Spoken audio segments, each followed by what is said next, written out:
রাজধানীর রায়ের বাজারে ইমন হত্যা মামলার ২ নম্বর আসামি আহমেদ শাহরুখ সহ ৩ জনকে গ্রেপ্তার করেছে র্যাব। জব্দ করা হয়েছে দেশি বিদেশি আগ্নেয়াস্ত্র। নগদ নিয়ে এলো হার না মানা হার অফার। সর্বনিম্ন ১০,০০০ টাকা রেমিটেন্স নগদে পাঠালে থাকছে স্বর্ণের হার জেতার সুযোগ। আধিপত্যের দ্বন্দ্বে ১২ এপ্রিল রাজধানীর রায়ের বাজারে কুপিয়ে হত্যা করা হয় কিশোর গ্যাং অ্যালেক্স গ্রুপের প্রধান অ্যালেক্স ইমনকে। নৃশংস এই ঘটনার দৃশ্য ধরা পড়ে সিসি ক্যামেরায়। আলোচিত এই হত্যা মামলার ২ নম্বর আসামি আহমেদ শাহরুখকে শনিবার রাতে গ্রেপ্তার করেছে র্যাব। ধরা হয়েছে ২ সহযোগী তারেক ও শহীদুলকেও।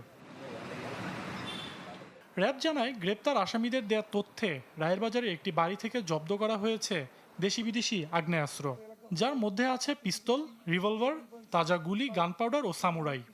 অ্যালেক্স ইমন হত্যা মামলার এজাহার নামে ২ নম্বর আসামি কুখ্যাত মোহাম্মদ হোসেন আহমেদ শাহরুখ ও তার সহযোগী মোহাম্মদ তারকুজ্জামান তারেক, মোহাম্মদ শহীদুল ইসলামকে তাদের গোপন আস্তানা হতে গ্রেপ্তার করে। এলিট ফোর্সের দাবি, আইনশৃঙ্খলা বাহিনীর তৎপরতায় মোহাম্মদপুরে কমেছে অপরাধ। এখন অনেকটাই কোণঠাসা গডফাদাররা।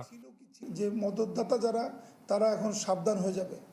এখন যারা আমরা আছি, অত্যন্ত পেশাদারিত্বের সাথে আমরা জনগণের নিরাপত্তা নিশ্চিত করতে চাই এবং আইনের মধ্য থেকেই যতটুকু করা সম্ভব আমরা কোনো সন্ত্রাসী, কোনো পেশাদার খুনি কাউকেই আমরা এলাকায় প্রশ্রয় দিব না।